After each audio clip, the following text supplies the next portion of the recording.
ये बिल्कुल सिंध का साज है जो गाजी खान खोखर का बनाया हुआ है। बाद में लोगों ने इसमें तब्दीली की। सबसे पहले अलगोजा गाजी खान खोखर ने बनाया था।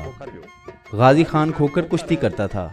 एक मुकाबले में इसका मद्दे मुकाबिल मर गया, जिसके बाद अंग्रेज हुकूमत ने इसको जेल में डाल दिया। जेल में फिर अंग्रेजों ने बोला कि अगर कोई फन दिखाएगा तो उसको आज़ाद कर दिया जाएगा। गाजी खान खोखर ने फिर इसको जेल में बनाया और फिर इसने एक वक्त में जेल में 3 बीन एक साथ बजाई।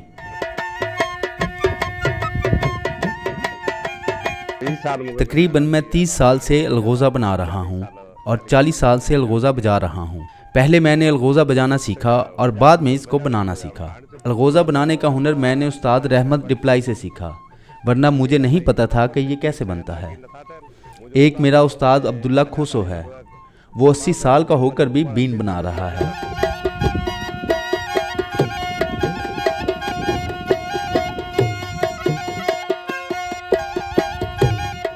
ये 1.5 बीन है, एक पूरी और एक आधी, और ये मिस्री खान जमाली ने बनाई है। इसको मुज्जी कहते हैं और ये किसी और लकड़ी से इतनी अच्छी नहीं बनती और ये अंदर से बिल्कुल साफ है। इसके आमने सामने लकड़ी लगती है और इस तरफ से बैरिंग लगता है। इस तरफ से सियार के जरिए सुराख करते हैं। ये सियार छोटी है, एक बड़ी सियार भी होती है जिससे बड़ी लकड़ी में सुराख करते हैं। ये इसके सुर हैं। ये इसकी आवाज़ के लिए खाली है। इसकी आवाज़ यहाँ से निकलती है।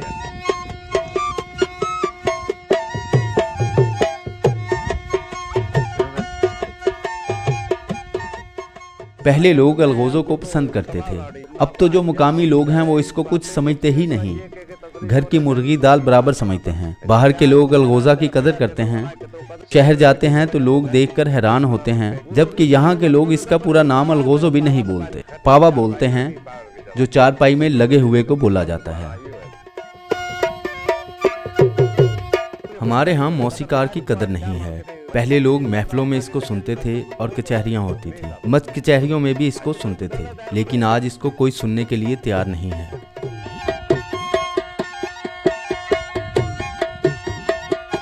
अलगोज़ा सीखना मुश्किल है, लेकिन अगर शौक की बात की जाए तो फिर ये मुश्किल नहीं है। अगर किसी को इसको सीखने का शौक हो तो वो सीख भी जाता है।